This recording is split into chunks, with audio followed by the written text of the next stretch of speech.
The lights over Groom Lake weren't supposed to be seen by the public. In 1989, a man named Bob Lazar stepped into the public eye with claims that would become one of the most debated UFO stories in modern history. He said he had worked at a hidden facility known as S4, a site he claimed existed near Area 51 in Nevada.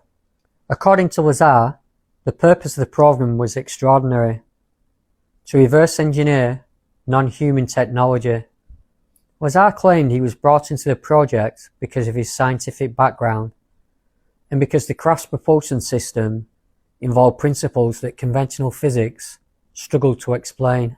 He described seeing several dish-shaped vehicles inside secure hangars allegedly built into the mountainside near Papoose Lake.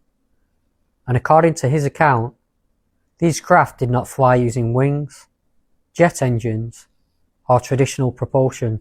Instead, he claimed they manipulated gravity itself. One detail in particular would follow him for decades: Element 115. Lazar stated that the propulsion system relied on a then unknown element capable of generating enormous energy and gravitational effects.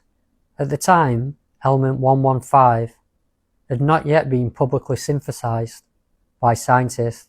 Years later, a version of it would eventually be created in laboratories and added to the periodic table under the name Moscovian. Supporters argue this gave Lazar credibility. Skeptics point out that the laboratory-created element is highly unstable and behaves nothing like the material Lazar described. And that divide between possibility and contradiction became one of the central arguments surrounding the case. Lazar also described intense security procedures at the facility: hand scanners, compartmentalized access, strict surveillance. He claimed test flights of the craft took place on specific nights in the Nevada desert. Some of those alleged test flights were reportedly witnessed by friends Lazar brought near the area. His appearances on Las Vegas television reporter George Knapp's broadcasts helped push the story into mainstream public attention. At first, Lazar appeared anonymously under the name Dennis, with his identity concealed. Months later, he revealed himself publicly and repeated the claims under his real name. And from that point onward, the story exploded. But almost immediately, serious questions began emerging about Lazar's background. He claimed to possess advanced degrees from both MIT and Caltech. However, researchers, journalists, and investigators were unable to verify records showing he attended either institution. Lazar also struggled to provide verifiable details about fellow students or lecturers connected to those alleged periods of study. One instructor he named was later found to have taught at Pierce Junior College, not Caltech. Investigators also examined Lazar's claims about working as a physicist at Los Alamos National Laboratory.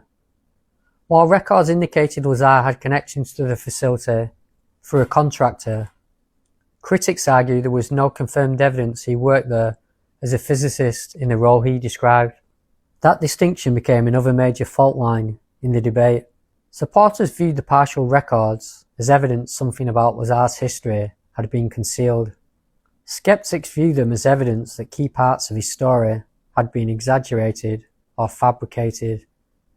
Lazar himself claimed that government agencies erased portions of his educational and employment history after he went public. Critics have repeatedly challenged that explanation as implausible, and over time, the story became less about one simple claim and more about competing interpretations of credibility itself. Was Lazar describing genuine classified aerospace research?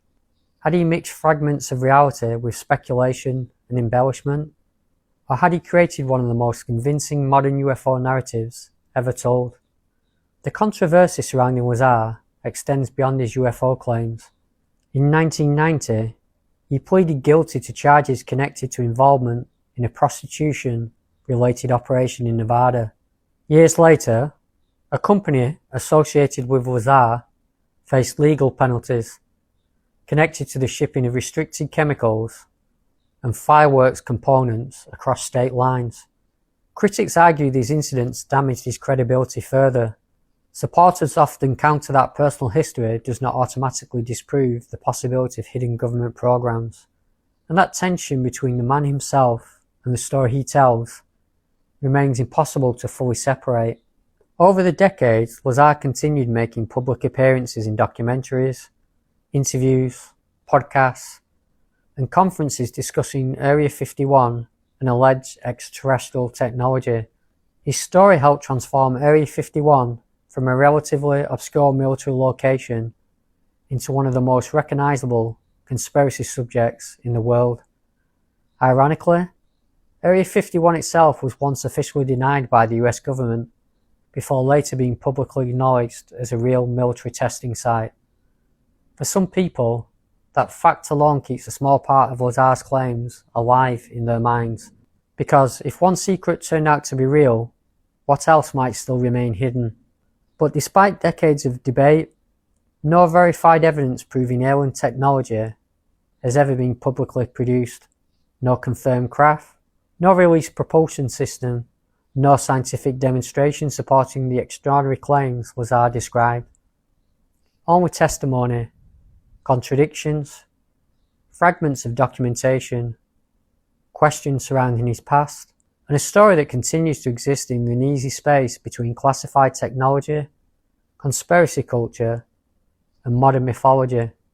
Because whether Bob Lazar witnessed something extraordinary or created one of the most enduring UFO narratives ever told, his story permanently changed the public conversation surrounding Area 51. And perhaps that is why the question still survives all these years later. What if even part of his story was true?